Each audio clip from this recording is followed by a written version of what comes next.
Soy Cecilia Alemagni, coordinadora de la Red Sudamericana de Economía Aplicada, Red Sur, y mi experiencia y mi visión sobre la esencia de la cooperación sur-sur está muy marcada por 20 años de cooperación entre centros de investigación, universidades, trabajando a nivel de América del Sur sobre temas de cooperación e integración regional. Entonces, lo primero es que, si bien a nivel global o del Global South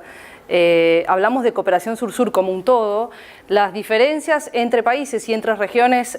son muy importantes y van evolucionando cada vez más a medida que algunos de los países, entre ellos los BRICS, toman un rol más visible en lo que es la cooperación sur-sur. Para mí la esencia tiene que ver con la igualdad y el trato y relación entre iguales, como una base para la confianza política y la confianza entre los actores que cooperan en el sur. También es cierto que cuando algunos de estos actores o jugadores se vuelven muy importantes, como puede ser en otros contextos el rol de China o India, esa igualdad se distorsiona. Y entonces quizás hoy, en pleno 2018 y 40 años después del consenso de Buenos Aires sobre cooperación sur-sur, las diferencias entre las relaciones de poder en cooperación sur-sur emergen y nos hacen pensar si esta base de igualdad o esta base de solidaridad entre pares sigue siendo cierta en todo el sur global. A nivel de América Latina, las estrategias de los distintos países en cooperación sur-sur están fuertemente marcadas por cooperación entre varios y con los países vecinos, pero también en responder a las mayores vulnerabilidades o a las situaciones donde se enfrentan mayores desafíos, no solamente en relación a la pobreza, pero sobre todo en relación a la igualdad y cada vez más a la vulnerabilidad al cambio climático. Las experiencias donde varios países de América Latina se unen y trabajan en conjunto con socios de América Central o el Caribe ya tienen varios años y pueden arrojarnos también lecciones aprendidas y distintos modelos de cómo cooperar en iniciativas multipaís con una lógica sur-sur. Yo creo que recuperar el enfoque y el concepto de solidaridad en la cooperación es un desafío, pero también cómo esta cooperación no solo promueve el desarrollo sostenible e inclusivo, sino también el fortalecimiento de las democracias y las instituciones y los marcos, digamos, de derechos de los países en desarrollo. Si bien podía parecer que este debate hace pocos años ya no era relevante para América Latina, hoy lo sigue siendo. La evidencia en el mundo y en el sur global de que las instituciones y los marcos democráticos que la cooperación tradicional ha contribuido a fortalecer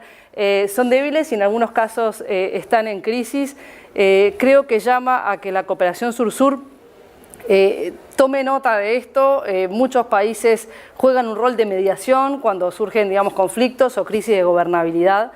Y si bien esas iniciativas de cooperación sur-sur pueden no ser las más visibles porque no movilizan millones de dólares o euros en infraestructura, tienen, influyen y construyen institucionalidad y construyen también capacidad en los estados y en sociedad civil para, de alguna manera, sortear estas crisis. Las distintas dinámicas en las regiones y a nivel nacional del desarrollo hoy toman cada vez más el marco, por lo menos en la retórica, de cooperación y desarrollo sostenible en el marco de los ODS. Sin embargo, muchas veces la toma de decisiones a nivel nacional está todavía muy marcada por el corto plazo y los temas de urgencia o de resolución de crisis. Cada vez más los desafíos de las crisis estructurales globales vinculados a cambio climático, migración, bueno, temas humanitarios en algunas regiones y desplazos y seguridad alimentaria, son también un problema de los países de ingreso medio y no solamente de los menos desarrollados. Y bueno, aquí las alianzas y estrategias de cooperación entre países de ingreso medio y no solamente con los big players de los BRICS se vuelven cada vez más relevantes. Más aún cuando algunos de los espacios multilaterales se encuentran también en cierto desafío en la medida que resurgen a nivel del norte tradicional o de los países desarrollados tendencias al proteccionismo y al aislacionismo, de cierta manera. Entonces, cada vez más la cooperación sur-sur enfrenta desafíos difíciles de enfrentar, y donde creo que aquellas experiencias donde el fortalecimiento de instituciones, de la gestión pública, del diseño de políticas públicas y de promoción de desarrollo sostenible en términos también de largo plazo, no solo ambiental y social y económico, puede ser una clave para avanzar. Esto requiere de construir confianza, requiere, por supuesto, de recursos, pero sobre todo de voluntad política para compartir experiencias, compartir conocimiento y avanzar en los partenariados o las relaciones entre países en la cooperación sur-sur. Ahora, también es cierto que la capacidad de sistematización de los propios países del sur en su cooperación sur-sur, es decir, cómo se organizan estos modelos de cooperación que varían de alguna manera mucho en relación a la demanda y a las necesidades de la contraparte, ha sido de alguna manera frágil. O sea, hoy en día, si bien se puede ver que hay distintos modelos de cooperación sur-sur, todavía no estamos en un nivel, y esto creo que es algo a desarrollar también en el marco de la revisión del Consenso de Buenos Aires, cómo, digamos, de alguna manera, cómo poder sistematizar qué funciona bien de la cooperación sur-sur en la práctica y por qué muchas veces un país del sur confía más en su socio o en su vecino, que no necesariamente trae recursos financieros, pero que sí trae una voluntad de cooperar, de traspasar conocimiento y de poder adaptar muchas veces programas, políticas o desarrollos institucionales a su propia realidad. El desafío de sistematizar y no necesariamente contar success stories es importante, porque ir a la esencia de qué funciona en el modelo y en la relación cuando es tan plural y variable es un desafío, creo, para todos quienes tratamos de analizar y entender la cooperación como un medio para promover el desarrollo y mejorar la situación de las personas más vulnerables, pero no solamente, ¿no? O discutimos, creo que esto es también un tema común de discusión en la cooperación sur-sur en América Latina, que la vulnerabilidad también está en las clases medias y cómo poder fortalecer o reducir esas vulnerabilidades y fortalecer la resiliencia de los países.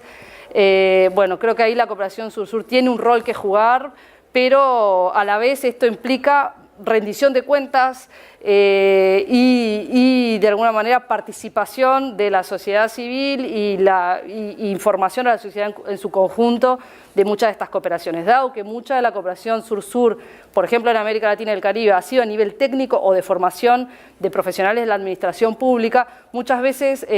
falta también conocimiento de estas iniciativas y de cómo